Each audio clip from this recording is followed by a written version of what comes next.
یو سړی په لاره روان و چقړی وي او دی خو یو جنټلمین و هغه خشته سپینې جامې او کوټ موټ چوغه موغه اچولې ده او ښه ده ورسره کېړی ټقار وباسي روان دي. دا غریب مسکین چې ته په خپه په اوبو په ډنډ راله چې شړک شو هغې نه څاڅکي اوچت شو او د دغې جنټلمین د ښځې په جامو ور پرېوتل. جنټلمین چې ښځې ته وکتل او دا خو واده له روانه یم او ښځه مې روانه ده او جامې څښا شوې څپېړه اوچته کړو چې شړک شو دا مسکین یې وواو. ښه مضبوط ړوند دی په سترګو زما د ښځې جامې دې څښا کړې په قلار ده په ټوپونه روانې غریب یې یو څپېړه و. ښځه م خوشحاله شوه چې ځکه خیر یم باتور خو زما بدل واغېشت او زما په وجه سړی تکړه دی څپېړه وویسته.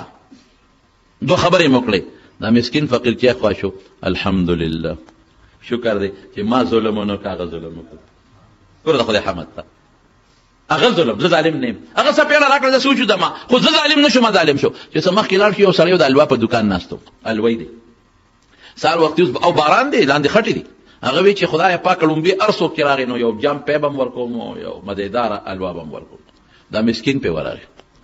دلته راشه فقیر مسکین وږې که نه راشه ښه مزېداره الوی ورته پلیټ کې کېښوده جام پی هم ورکړو پی مو واله وغه الوی مو خوړه چې خوا شو نو په خړت خړت په خندا شو په خړت خړت په خندا شو وی الله ناشنا قیسې دي یو خوا څپېړی او بل خوا الوا الله ناشنا قیسې دي یو خوا واله او ټکول او څپېړی بل خوا الوا او ښه ګرم پی خدای څه ناشنا خدایي دی دا د انسان عقل کې خو نه تېرېږي. سړی چې کور ته لاړ او ښځه یې سینګ بوتله کور ته دې بره پوړو ته خطه او ناګنه ډک چې دغه دی نه راخطا شو چې ځمکې له راغې ساتې ووتل. ښځې وې خلکه خاوند مې په ځای پرېږدی نور غر کېږو دا هلته یو بوډا والی دی څپېړه استرا هله بوډا واپس کې دا د هغه وجه د بل څه وجه نه شي کېدی وړله تر کرکه راشي که نه سینګ بوډا دی په دې لار لاړ خلکو منډې منډې بوډۍ راواړو دا دی وې او دا دی ای بوډا بابا خاوند خو مې سر وخوړ مړ شو خو نور دوا وکړه نور دوا وکړه خیره دې کړه زما خاوند ته موږ ته ونه کې وې نه ما خو خیره نه ده کړې نو دا خاوند مې چې مړ شو وې دا خو د زه ووالمه نو الله په ما خفه شو که نو زما د ده څپېړه دغه وه چې زما مخ ټیک ټاک دی خوږ نه دی او دغه د خدای څپېړه وه هغه د خدای خپله څپېړه ورکړه. شکرګزار بنده د خدای دوست دی. نبی کریم صلی الله علیه وسلم فرمایي هغه انسان چې هغه شکرګزار دی او صابره دی دا د خدای دوست دی. د خدای په نعمت به شکر ادا کوئ بلکل کم په سترګو ړوند دی بشیر جان ادې به شکر ادا کړي. ډېر ړانده دي او په پټپات ګرځي سوالونه کوي دی خو د پیغمبر نعتونه وایي ډېر ړانده دي چې د هغوی د لاس د نیوه څوک نشته دته خو رونه لکه د ګورنر پروټوکول دی څوک یې د لاس نه یو خوا تښتوي او څوک یې بل خوا تښتوي. ډېر ړانده دي والله که په خر سورلي کوي په خر او دې ټول عمر په موټر کې سور رواني ځکه یې وسره ویلته پولیس والا ودرولم او عجیبه دا وه چې ډرایور یې په لاس شلو هغه هم کله کله ډېر ښه سړی دی خدای دې خوشحاله کړي هغه په لاس بونډۍ دی په دې ګس لاس موټر چلی او دې ورسره مخکې ناست دی دې په سترګو نابینا پولیس والا ودرولو چې ویې درولو ده ته یې وکتل او هغه ته یې وکتل یا لکه لیسنس میسن د ګاډي څه ورته وایي کاغذونه ډرایور ته ول اواز وکړه دې خو ماله راتاو شه چې دې راتاو شه ویې څوک یې ویې زه یې سچوی یم او دا مې راسره اولدار دی دې سچوی یم او دا اولدار څه ویې ویې د بابا مونږ ماف کړه دا د خدای کرم سور ګرځي په موټر. په دې پېښور کې مولانا اشرف صاحب رحمت الله علیه ډېر نیک سړی تېر شوی پروفیسر و په اسلامي کالج کې او ډېر نیک و د مولانا فقیر محمد صاحب بکا صاحب رحمت الله علیه خلیفه و نو هغه په خپو باندې غریب معذور و نو هر وخت به په اوږه خلکو ګرځاو اوږه به ناستو ګرځاو به نو زموږ شیخ صاحب رحمت الله علیه مولانا سنجان شهید رحمت الله علیه یو ځل وی مولانا اشرف صاحب ته مې وی چې خلکو ته خدای خره اسونه مسخر کړي په خرو په اسونو ګرځي تا ته خدای انسانان مسخر کړي د انسان په اوږو ګرځي د خدای د نعمت به شکر ادا کوم ناشکري به نه کوم. لږه ډوډۍ ده الحمدلله ډېر خلک دي قسم په خدای ډوډۍ ورته پرتی تېرېږي نه د دنیا ډوډۍ پرتی زه یو ځل یو سړي بوتلم په دې یونیورسټي ټاون کې او ما له ډوډۍ وکړه زه خیر نوم فارغ خو وي خامخا به راځي چې لاړم هغې غریب زما د مخې د علاقې علما راغوښتي وو ډېر خلک یې راغوښتي خالد زما د مخه ایمه چېرې تاله ډوډۍ کوم پرې چې نور خلک هم دا مولیان هم در سره کښېني او د هوټل نه یې ترکارۍ راوستې وه غوښې مخې او قیسې پیسې را لکه دا دومره تکلیف دې ولې کوو نجیب په ما خو نن اختر دی چې کېناستو ډوډۍ ته دلې د کور نه په پلیټ کې مهې راوړې سپینې مهې هغې ته او لږه ډوډۍ راوړه هغې په مین نیمه کړه که څلورم باقي واپس کړه لږ یې پرېښوده ما ولې وایي ما خو دغه په ما بند دي زما دغه خوراک دی نه پکې غوړي نه پکې مالګه وه نه غوړي نه مالګه مې ډوډۍ چې مې واخیسته هغه هم بې مالګې وه. وی دقه مې خوراک دی، مال ډېر د دنیا مال، لیکن خپله نشي خوړی. نو که تعالی خدای 2 کجورې هم درکړي او د وربشو ډوډۍ هم درکړه او لږ شي هم دله درکړه، نو د الله شکر به ادا کوې، د الله حمد به وې او د الله شکر به وې، په دې الله خوشحالېږي. او بیا زموږ د مسلمانانو شکر رښتیا وایي چې ته وایې لا اله الا الله، د دې نه لوی نعمت بل شته؟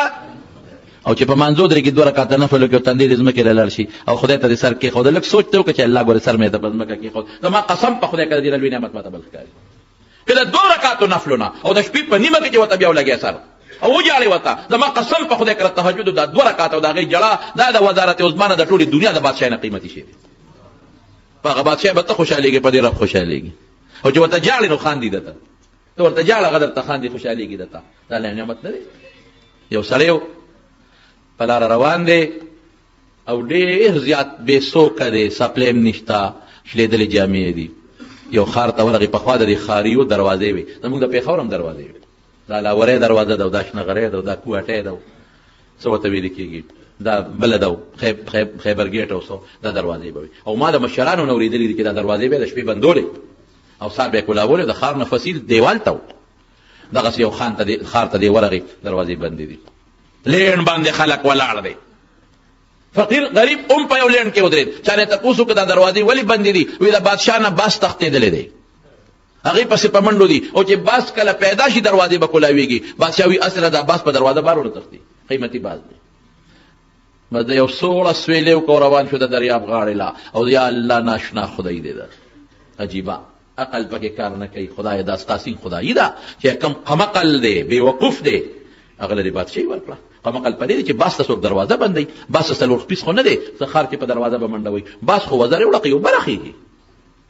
نو باز چې بندی نو په ښار جال واچوه، دونه جال در سره شته؟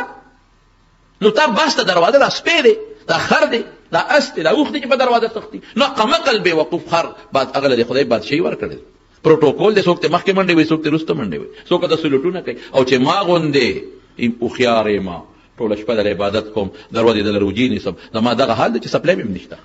زما دغه حال دی چې کمیس هم نشته، زما دا حال دی چې کور هم نشته، ښځه هم نشته، بچي هم نشته، نو زه ستا عبادت کوم، د میست نشته. هغه بې وقوف پوټې مونځ نه کوي او بې وقوف دی، قمقل بادشاهي دې ورکړې. په دې سوچ کې پروت دی چې وده شو، رب العالمین یې په خوب کې ولیده. الله ورته بنده ولې پریشان یې، ولې سوچ کې پروت دی؟ وی الله ستا خدای ته په سوچ کې پروت دی. بنده ما خدای کې څه چل دی؟ خدای خو بې دینه دی، هغه باچا مونځ نه کوي او قمقل یې بادشاهي دې ورکړې ده، فوج او پولیس یې انډر دي، او زه ستا عبادت کوم دروازې شپې، نو ماله دې خدای پاکه شلېدلې جامې دي، کور هېڅ هم نشته. الله ورته وایي بس ما خو په خپل علم هر څه ټیک کړي دي. ګوره قرآن حکیم کې الله وایي عسى ان تکرهوا شیئا وهو خیر لکم، عسى ان تحبوا شیئا وهو، تا ته به یو شی ښه ښکاري، د خدای په نسبت ښه نه، ځکه یې دله نه درکوي. تا ته به یو شی بد ښکاري او د خدای په نسبت ښي. موږ د خپل خیر او شر نه یو خبر، الله زموږ د خیر او شر نه خبردار. ما خو ښه کړي دي، خو که ته وایې چې دا ښه نه دي، نو دا ستا په دې خبره به فیصله وکړو. ستا دا چې کوم نعمت دی دا به هغه له ورکړم، د هغه نعمت به تاله درکړم. او خدای کولی شي که نه شي کولی؟ په سیکنډ کې بادشاهي اخلي، تعز من تشاء وتذل من تشاء، بیده الملک، بادشاهي د خدای په لاس کې ده، اختیار د خدای په لاس کې دی. اوس بس 2 منټه کې فیصله وکړو، ته چې پاسې باچا کوم دی، اب ستا ځای له راولم، ستا نعمت هغه له ورکوم، د هغه نعمت تاله ورکوم. دې ورته په دا خوب کې وایي الله زما څه نعمت دی، دا شلېدلې جامې، دا شلېدلې سپلی، دا ګرمۍ یخنۍ ته چې دا دې هغه له ورکې. وایي نه که نه تاله مې یو نعمت در کړی دی، به بیا ستا نی ګورې، به د هغه بستی، د هغه نعمت خو تاله در کوم، بادشاه شي. او ستا نعمت دا دی چې دا په نیمه شپه کې پاسې او دا ما ته جاړې چغې وې، دا نعمت به بیا ستا نی، دا به هغه له ورکوم. دا په نیمه شپه به راته جړه هغه کوي، دا په نیمه شپه به راته نفل هغه کوي، ته به بیا نه کوې. وایي نه الله دا نعمت نه ورکوم. مونږ له چې خدای کوم نعمت را کړی دی او د الله نو مخلوق دی، نو الله که بل نعمت باندې شکر به ادا کړي. رسول الله صلی الله علیه وسلم په کور کې ناست دی او یو سوالګری راغی، خیر راوړی خدای مو بخا. نبی علیہ السلام مبارک سره یوه کجوره وورې کړه. سوالګري ته یې ویې زه دا یو دا څه شی دی؟ ایله بیله یو کجوره، شکر یې ادا نه کړ. بس نبی علیہ السلام خو به سوالګري نه رټه، هغې ونه کړ لاړ. لیکن بل سوالګري راغی، بل سوالګري وایي خیر راوړی د خدای په نوم. رسول الله مبارک ولې یوه کجوره ورکړه، بله کجوره چې ورې کړه، سوالګري څه وایي الحمدلله، اوهو کجوره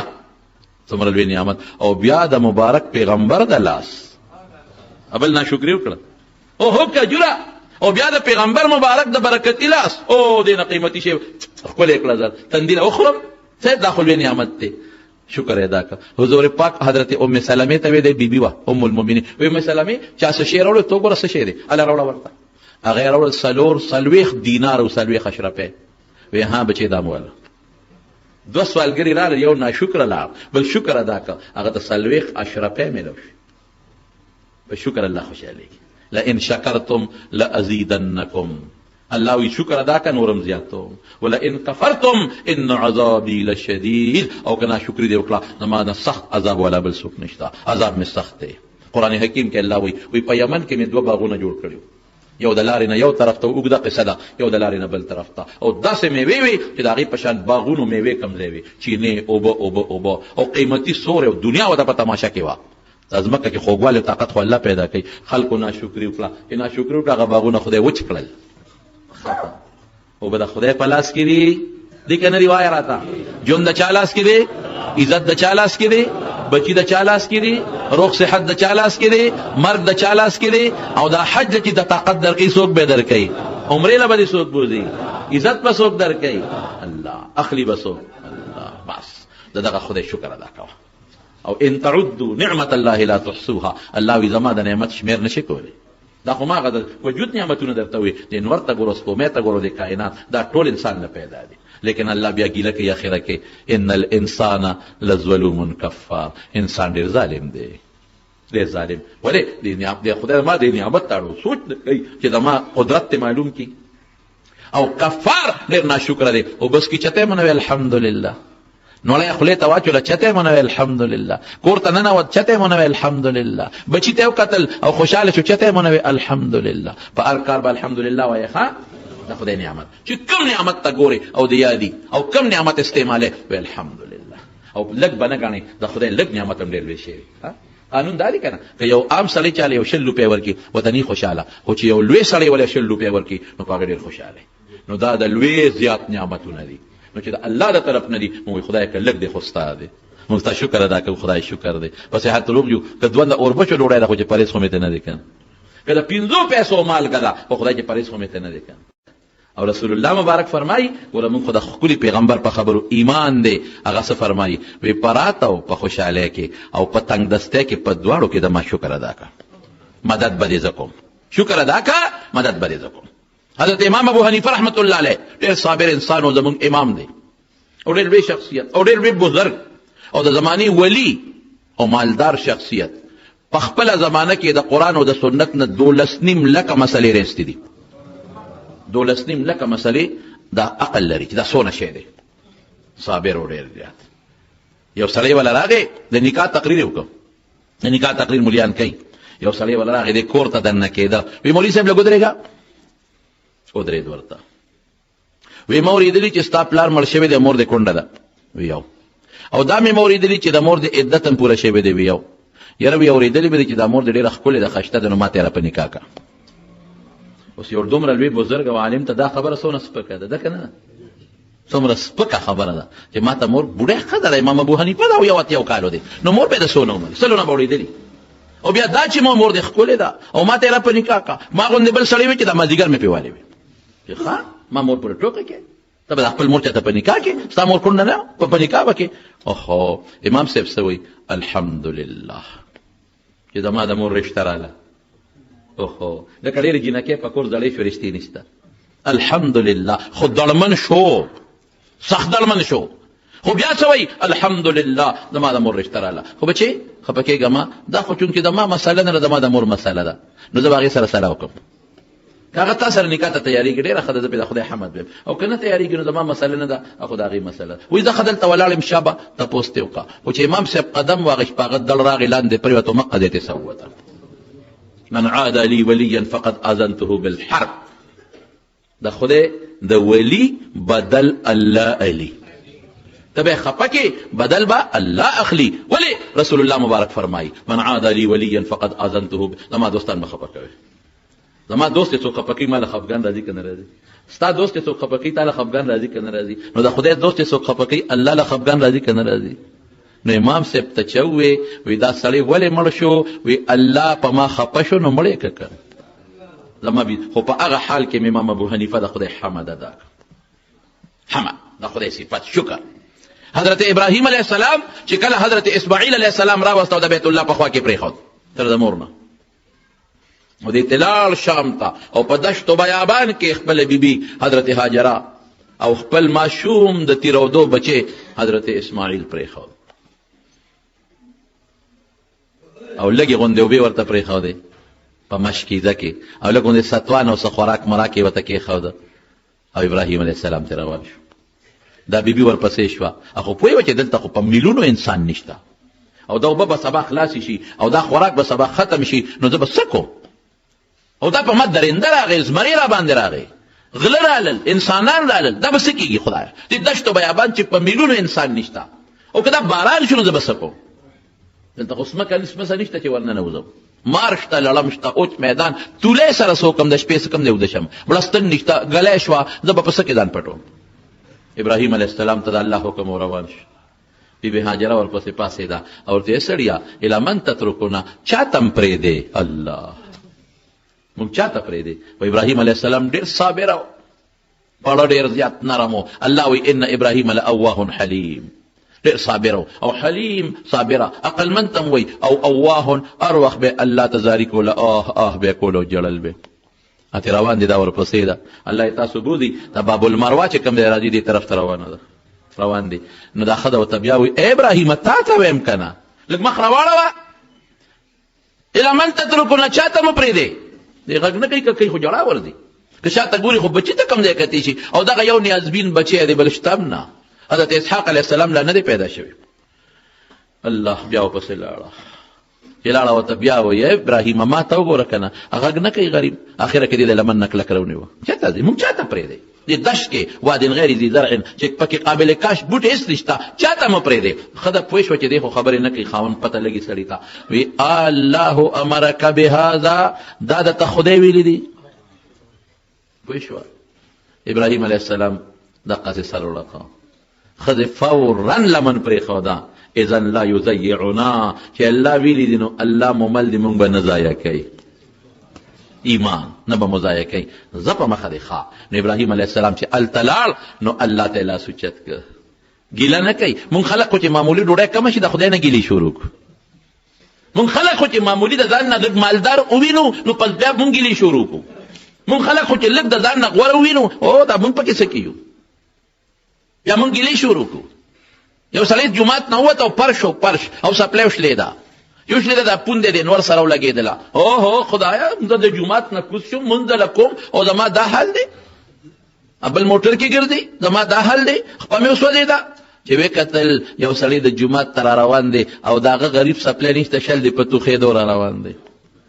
په توخېدو. چې په توخېدو څنګه را روان دی، وی الله زما توبه، الله توبه، زما خو پوټې خپل نور سره ولګېده د پرچ سره او چغې مې جوړې کړې. خدای چې د خوار د کم ځای نه جومات ته را روان دی په توخېدو، الله لا او پروا هم نشته، معافي غواړم. حضور پاک فرمایي نسخه درته ښیم، نسخه د ټینشن او د پریشانۍ نسخه درته ښیم. خلک دې کې پریشانۍ کې پراته دي، د بل موټر ته ګوري خفه کېږي، د بل مال ته ګوري خفه کېږي، د بل بنګلې ته ګوري خفه کېږي، د بل کارخانې ته ګوري خفه کېږي، د بل جایداد ته ګوري خفه کېږي. د رسول الله مبارک په نسخه عمل وکړ څه ټیک. اسه فرمایي وی په دنیا کې د ځان نه لاندې ته وګوره او په دین کې د ځان نه پورته ته وګوره. چې دا د چا کور نشته هغه ته وګوره، اوهو ما خو بیا هم یو دوه مرلې کور شته. چې دا د کری کور کې اوسېږي هغې ته وګوره چې د بل د کری وس نه کېږي، نو بچي او ښځې پردي خدمتونه کوي او همسایه په شکل کور کې اوسېږي. هغه ته وګوره. ستا موټر نشته، موټر سایکل شته، شکر دی. هغه ته وګوره هغه بل پیاده روان دی، د موټر سایکل وسې نه رسي، د سایکل وسې نه رسي. ستا دوه سترګې شته، د هغه بل یوه ده، هغه ته وګوره. ستا یوه ده، هغه نابینا ته وګوره. هغه نابینا دی دې ته وګوري، سترګې نشته خو لاسونه روغ دي، پرتوغاښ ځان له تړلی شمه. هغه روغ ته وګوره، شل ته دې وګوري. او مړه چې هر څه ناپوره شي که نه، هر څه ناپوره شي، نو چا ته به ګورو؟ کافر ته به ګورو. شکر دی خدای ایمان دې را کړی دی، شکر دی خدای. دې نه لوی نعمت شته. ما ته بېګا یو ملګري د جرمني نه ټلیفون وکړو، بېګا د عمر زو هلک دی، د جرمني نه ما ته ټلیفون وکړو، د جرمني نه. او ممکن د ما ته وایي چې ستا د نیټ بیانونه پس د هرې جمعې په انټرنیټ موږ له راځي او موږ یې اورو، د هرې جمعې بیان. نو ممکن ده چې دا بیان به هغه ومري کېدای شي په الفاظو کې مانه زیاتې کمې راشي خو ځکه د ټلیفون خبره وکړه مانه خبره هېرېږي د دا عمر دوه هلک دی د ما د بچي د سکول ملګري پاتې شوی دی عامر یې نوم دی بېګیا راته په ټلیفون خبره وکړه وایي موږ په جرمني کې په یو یونیورسټۍ کې سبق وایو په لاره تېرېږو کله کله په سیکل یو بوډۍ ښځه وه هلته کې دا خو ما ته پته د هغه زه خپله درته وسویم هلته کې دا بوډاګان چې که نه دا چې کوم سړی بوډا شي یا ښځه بوډا شي نو بچي خو دیوالو دي بچي خو بیا د ښځو شي نو هغه مور و پلار دپاره حکومت بعضې کوټې موټې جوړې کړي چې ته بعضې ځایونو کې نو هلته کې هغه مور و پلار یې په کوټو کې دیری حکومت والا څه پیتي میتي ورکوي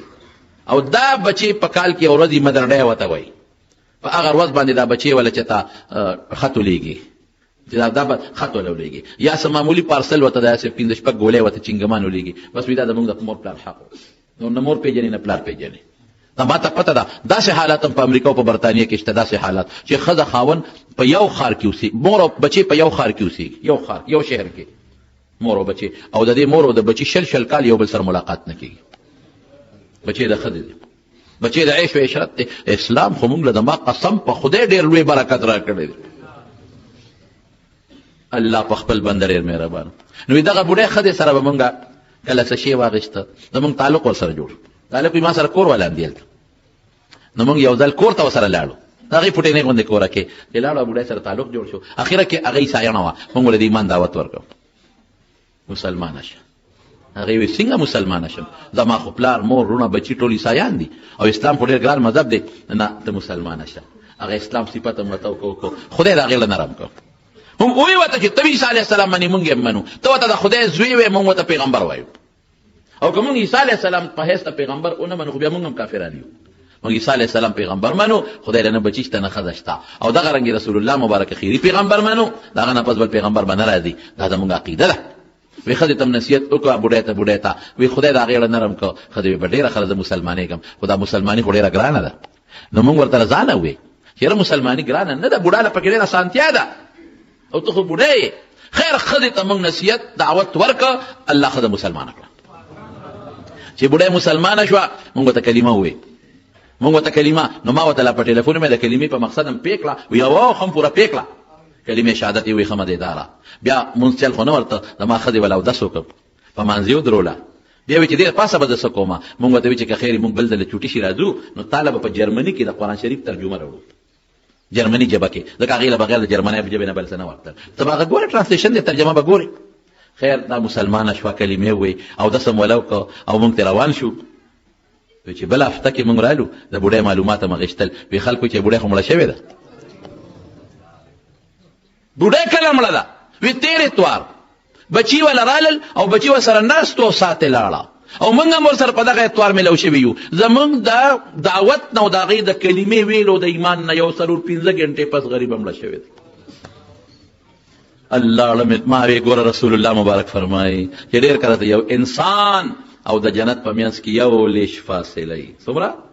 یو لیش الله به د جنت او د انسان الله به داسې کار ته واخلي چې د جنت په ځای به دوزخ ته لاړ شي او ډېر کله یو انسان دی د هغه د دوزخ په منځ کې به یو لیش مزلي داسې کار به وشي چې د دوزخ نه به بچ او جنت ته به لاړ شي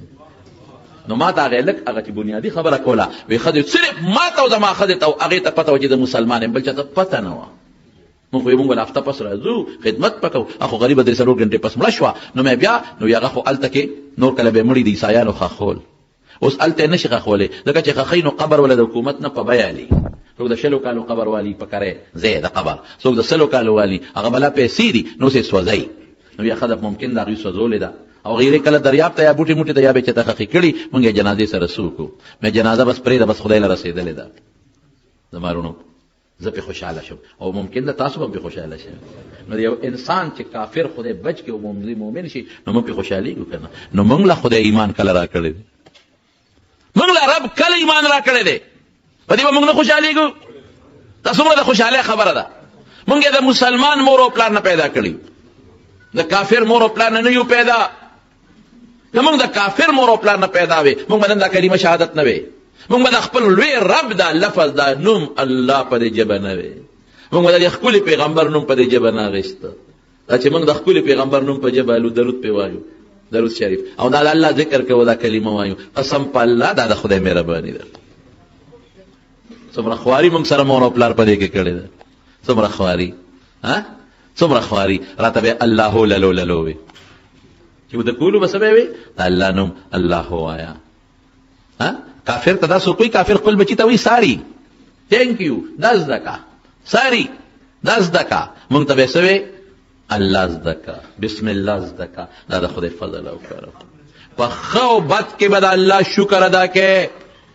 د ځان نه لاندې ته به ګورې، د ځان نه پورته به نه ګورې، د خدای شکر به ادا کې. او په دین کې د ځان نه پورته ته وګوره. په دین کې موږ د ځان نه لاندې ته ګورو، په دنیا کې بره ته ګورو، نو ټینشن جوړ دی. په دنیا کې لاندې وګوره، د خدای نعمت قدر بدله درشي. او په دین کې بره ته وګوره، موږ دین کې لاندې ته ګورو. یلکه مونځ کوه که نه یا مړه پرون دی یو مونځ وکړه، نو تا خو یو هم نه دی کړی که نه. او که ښځې ته وی مونځ وکړه، ما وکړه ماښام، نه که نه ماسخوتن هم وکړه، خور خو دې یو هم نه دی کړی، ما خو یو هم وکړه که نه. لاندې ته ګوري، لاندې ته. نو په دین کې چا ته ګوره، بره ته. نو هغه چې څه کوي هغسې وکړه. دا د الله پاک د رسول مبارک وینا ده زموږ په ایمان. نو ابراهیم علیه السلام سونه کړی ده، بیبي سونه کړی ده، بچی سونه کړی ده. او چې اخوا لږ مخکې لاړ او غر ته وخت او د خپل بچي نه سترګې بل طرف ته شوې، نو څه وایي، ربنا انی اسکنت من ذریتی بواد غیر ذی زرع. اے زما ربا، د فریاد ځای بیا الله دی. یا چې تکلیف راشي چاته چغه وو مونږه، الله ته. اسې یېري په غاښ در راغی بیا چغه وو، ربنا اے زموږ ربا، انی اسکنت من ذریتی بواد غیر ذی زرع. خدایا بچی مې په یو دش لق بیابان کې پرېښودل. ربنا لیقیموا الصلاة، خدایا چې تایید کی السنوي فاجعل أفئدة من الناس تهوي إليهم وارزقهم من الثمرات لعلهم يشكرون. دې ټکی لرازم سوي الله چې تایید کی، یا خدای څوک ولا را ولا یوازې دي غریبانان، دا بس څه کوي یوازې. او خدایا روزي ولا د میوو په شکل کې ورکا، څه دپاره، لعلهم یشکرون، چې خدای ستا شکر ادا کی. شکر په دغه جون شکر، په دغه دشت و بیابان شکر، په ښه او بد دواړو کې به شکر د الله ادا کوي. یو نوړی که چا درکړه، یو نوړی وی الحمدلله، یو ګوټه به درته میلاو شوی وی الحمدلله. زما قسم په خدای یو سړي راته خبره کوله، جیل کې پروت و، جیل کې، او ما ته څه وایي، وی اوبه به نه میلاوې دي. نو چې ډېر د کافرو جیل کې وی چې ډېر زیات به تنګ شو او د تندې له لاسه به م چغې کړې، نو وی زمونږ په مخ کې به په کاسه کې متیازې وکړه چې دا اوس کا کاسه کې. او چې خپه کولو به نو قرآن شریف پې راواغېست، د پاسه به پې ټوپونه ول او متیازې به پې کولې زموږ د خفګان دپاره. موږ د خدای د کم نعمت شکر ادا کړو. جوس کې درته میلو دي، شربت کې درته میلو دي، پاکې اوبه درته میلو دي، څه به کوې ورسره. هارون الرشید ته چا وی که داسې ځای کې ګیر شو چې هېڅ درته نه میلاوېدل او د تندې مرې، او څوک درته وایي چې دا نیمه بادشاهي راکړه، یو ګیلاس اوبه در کوم، ور به کې؟ هغه وی بلکل، یو د تندې مړه په بچی څه کوم، بلکل نیمه ورکوم. وی ښه چې دا یو ګیلاس اوبه دله درکړې، نیمه بچی خو دې لاړه. او بیا درته وایي هغې ادې ونښتې په مثانه کې، لاندې نه وتې. اوس بل یو درته وایي چې او ته به چغې وایي چې متیا دې نوځي، او درته څوک وایي چې دا نیمه بادشاهي راکړه چې دا متیا دې د نه وباسم، ور به کې چې مرم او چغې وام په بادشاه څه کومه. وی پته ولګېده چې دا ټوله بادشاهي ستا د یو ګیلاس اوبو قیمت لري، نیمه په دننه کېدو له یو نیم په وتلو کې. دا د خدای نعمتونه دي چې موږ له الله راکوي. الله څه چل وکړه، جرهم قبیله راوسته او د ابراهیم علیه السلام د بیبیو د بچي سره دیره شوه او دی پکې لوی شو. چې لوی شو نو ابراهیم علیه السلام څه موده پس به راته د دې بچو خیال به یې اخېسته. نو چې راغی او ابراهیم علیه السلام واده کړی دی، دروازې وواله، نو ښځې وله اواز ورکړه، څوک یې باباجي څوک یې؟ وی زه خو یو سپین ګیري بوډا راغلی یم، خاوند دې څه شو؟ وی تلې دې ښکار کوي. وی ښه، وی ژوندم څنګه دی؟ وی ډېر خراب، ډېر بد حال دی، ډېر د غربت ژوند او ډېر بد حال شروع دی. وی چې خاوند دې راشي نو ورته به وایي چې بوډا سپین ګیري په داسې شکل راغلی و او تا ته دا وصیت کړي چې دا درشل دې بدله کړه. اسماعیل علیه السلام چې د ښکار نه راغی نو په اثارو پوی و. وی ښځې څوک میلمه خو نو راغلی؟ وی راغلی و یو میلمه و، دا شکل و دا رنګ و داسې بوډا و دا داسې خبرې کولې. او ښځې دا خو مې بابا دی، دا خو ابراهیم و زما پلار، وصیت خو درته نو کړی. وی کړی دی. وی څه وی؟ وی درشل دی بدله کا. تپوس یې درنه څه کړی و؟ دا تپوس یې وکړه چې څه خوراک دی؟ نو موږ وایي چې بس خوراک خو نشته، وږي تږي یو. وی درشل ته ما ته دا وصیت وکړه چې تا طلاقه کړمه زه پلار کړه بلې وکړه چې بلې وکړه څه موده پس بیا ابراهیم علیه السلام راغی دی بیا اتفاقا ښکار له تللی و دروازې والا ښځې ول اواز ورکړه څوک یو میلمه راغلی ما خاوند یې څه شو ښکار له تللی ښه ژوندم څنګه دی الحمدلله ډېر مزېدار ډېر ښه شته څه خورئ غوښې د ښکار او بس زمزم غوندې قیمتي نعمت او د خدای عبادت کوو او ډېر ښکلی خاوند خدای را کړی دی او ډېر د خوشحالۍ ژوند ډېر د عزت ژوند د خدای ډېر شکر ګزار یو خاوند چې د راشي ورته وایي چې داسې یو بوډا سپینګي راغلی او درشل دې برقرار وساته چې خاوند اسماعیل علیه السلام راغی خو وروستو پیغمبر کېږي په نښو نښانو پېښ شو څوک خو نو راغلی یو بابا راغلی بوډا غوندې باباجي څه وی باباجي نه رانه تپوس وکړه ژوندم څه دی ما ویل ډېر ښه شته غوښې د ښکار او زمزم غوندې قیمتي اوبه او ډېر ښه شته ژوند تېرېږي وصیت خو یې درته نو کړی څه وی درشل دې برقرار وساته وی ښه دی دا زما پلار و ابراهیم تا د خدای شکر ادا کړه بل سپېرې نو ادا کړی نو ستا هغې متعلق اډر وکړه چې لر که دا ناشکره ستا متعلق اډر وکړه چې دا شکر ګزاره ده وې ساته ګوره د شکر برکت څه شو د شکر برکت اوس ګوره دغه ښځه چې د ابراهیم علیه السلام ورته وې درشل دې پرېږده او دغه شکر ګزاره ښځه دا وروستو د رسول الله مبارک نیا جوړېږي اولاد کې خدای د دواړو جهانو مبارک سردار پیدا تلک امکم یا بنی ماء السما څنګه چې بیبي هاجره ده دقه رنګې دا ښځه ده